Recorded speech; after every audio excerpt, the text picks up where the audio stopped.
Today I'm going to answer one of the most difficult questions for creatives, and that is how? How to be creative? Where to get new and interesting ideas from? What to draw today?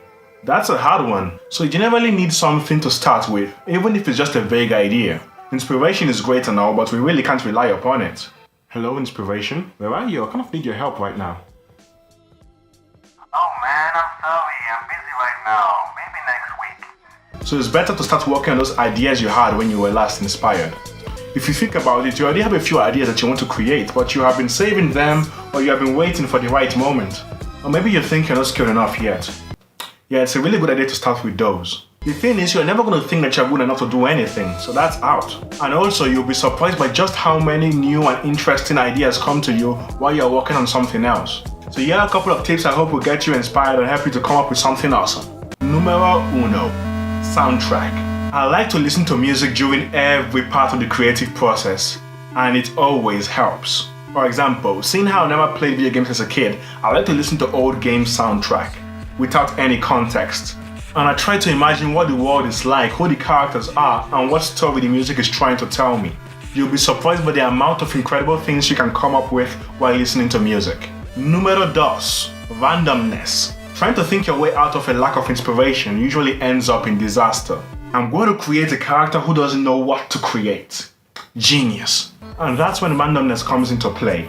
I've done everything from using random Photoshop texture brushes to creating random shapes in my sketchbook, or using awesome programs like Alchemy to create a lot of chaos and try to find something interesting in it. Sometimes you end up with, let's say, really strange results. But the point is, you didn't know what to create before, and now you do. Numero tres, take a walk. Yeah, I know outside is cold and wet and there's a lot of noise and people and that really creepy guy holding the shadow staff wearing a cloak that follows me all the way to the supermarket.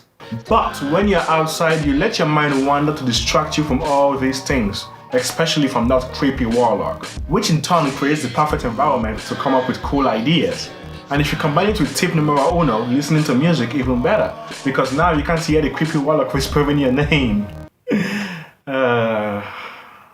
You got a gun, Paletti? Or will you use mine? Numero cuatro, read a book. This is particularly helpful if you want to create something visual, say an illustration perhaps.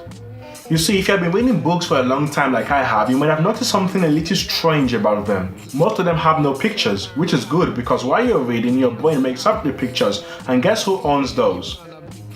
You. It's an easy way to come up with ideas because even if a book describes something in extreme detail, if two people read the same text, the images in your head will vary tremendously. And there you have it, a few ideas to help you get those creative juices flowing.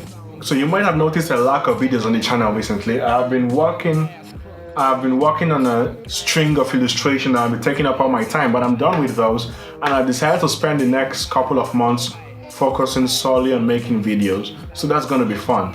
So I hope this video has been helpful, and if you'll excuse me, I need to go make myself a +5 warlock slaying baseball bat. Place in a place where the buzzards fly. You're quick to the draw, yeah, I've heard of you. Meat color MC, yo, like a butterfly.